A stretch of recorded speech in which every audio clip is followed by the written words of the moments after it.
So you read all over the internet about people and they run their car on water and hydrogen fuel cells and so on. You're running your car on hydrogen. You can't run a car on water. But you're using water. Right. You use water as the source material. You run electricity through it, and it breaks it down into hydrogen and oxygen, and then you can burn the hydrogen. All right, so you found a way to store a lot more hydrogen in hydride. The equivalent of a full tank of gas. You want to fill up your car. How much hydride do you need? Well, I'll show you.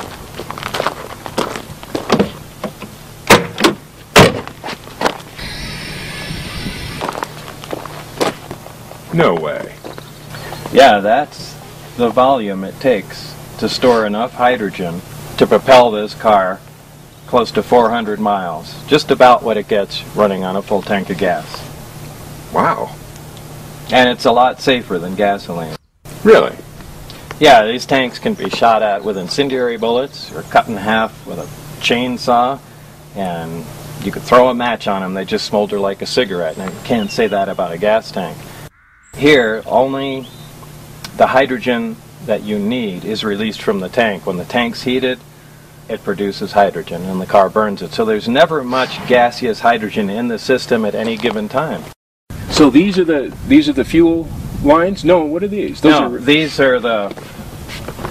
This provides power to the heater in the tank and also reads back the temperature of the tank. Why is that important? Well, when you apply heat to hydride, it releases hydrogen. So as power is applied to here, it heats the hydride, right, and then the gas comes out the big hoses on the end. Yeah, you have 4 hoses. Do they all mix into one big hose or something? Because you can only get hydrogen out of hydride at a certain rate with a certain temperature. And a single tank, you can't get it out at the volume you need. So you really just split it into 4 smaller units, heat them separately, and it works just fine. Okay. Now behind me, Bob is getting ready to blow something up. Bob is blowing up water.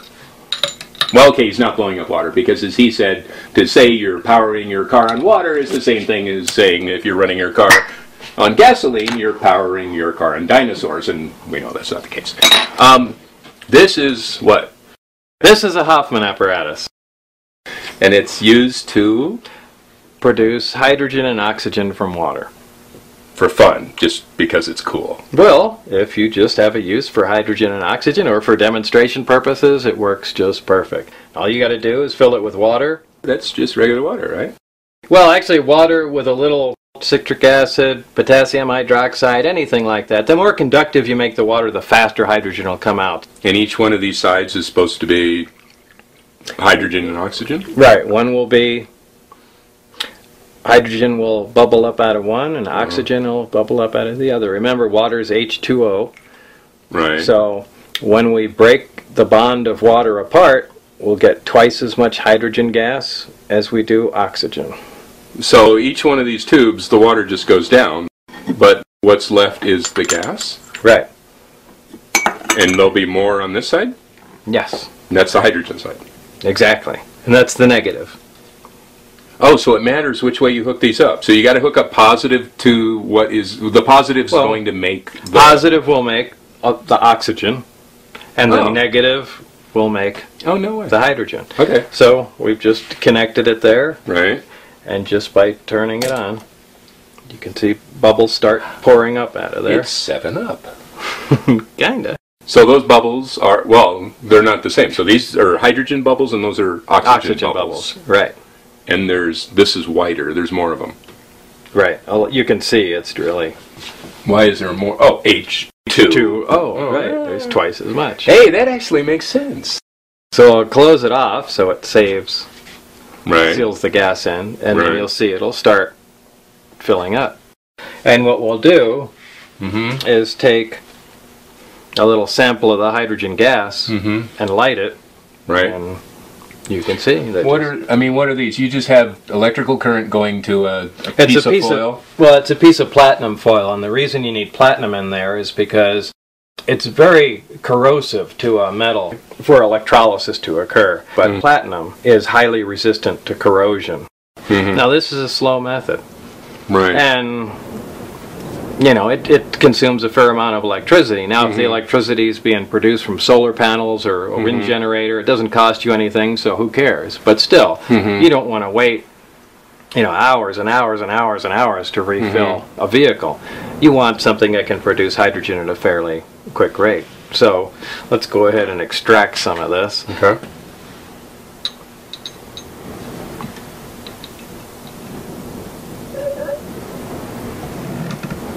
Look at that.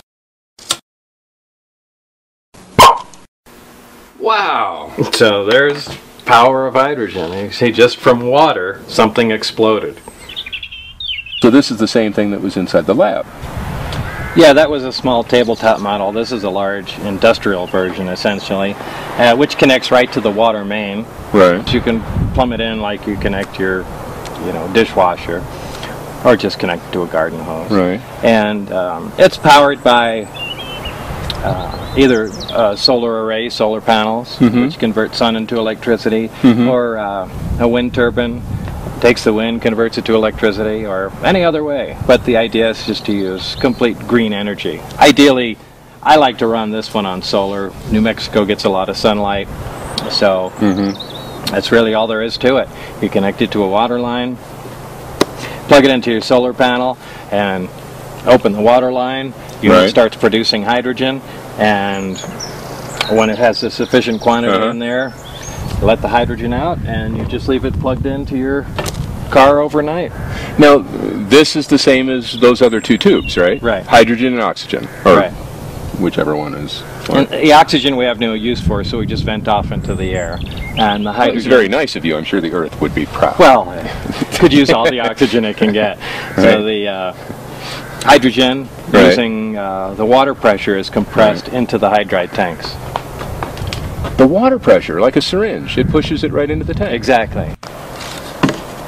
Well, there's the standard gasoline fill, but also there's a hydrogen in it, which you just click on, leave it on overnight, and as the generator makes hydrogen, it compresses it in there at a nice slow rate, and the tanks become full over a period of about 8 hours or so.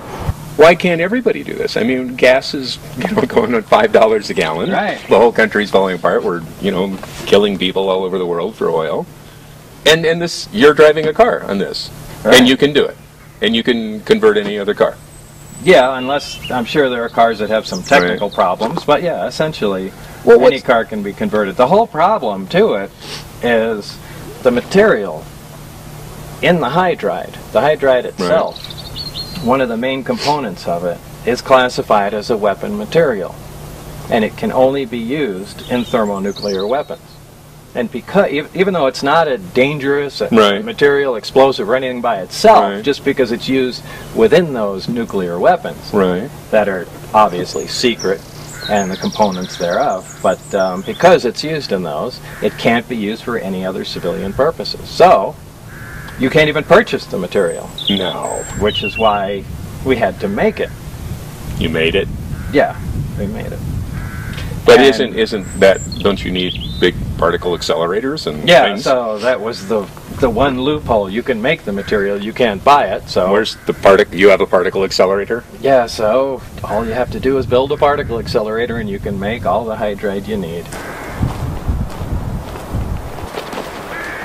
The biggest thing that stands in the way right now is just getting that material inside the tank, that hydride material. Right. And the reason you can't is because... It's a weapon material. But there's nothing dangerous about it. No, it's it just won't used blow in up. a weapon, right. Well, beryllium's used in a weapon too, you know. Right. Like, basically, this whole thing boils down to how you store the hydrogen. So we found a metal. We have a material that we can store the hydrogen in. We have a material we can safely store hydrogen in, and a sufficient quantity to replace the gas tank on a car. Wow. That's it. Man, if we had just a fraction of what the oil companies are wallowing we in had right now. The budget of one day in Iraq, this entire system would be available to everybody.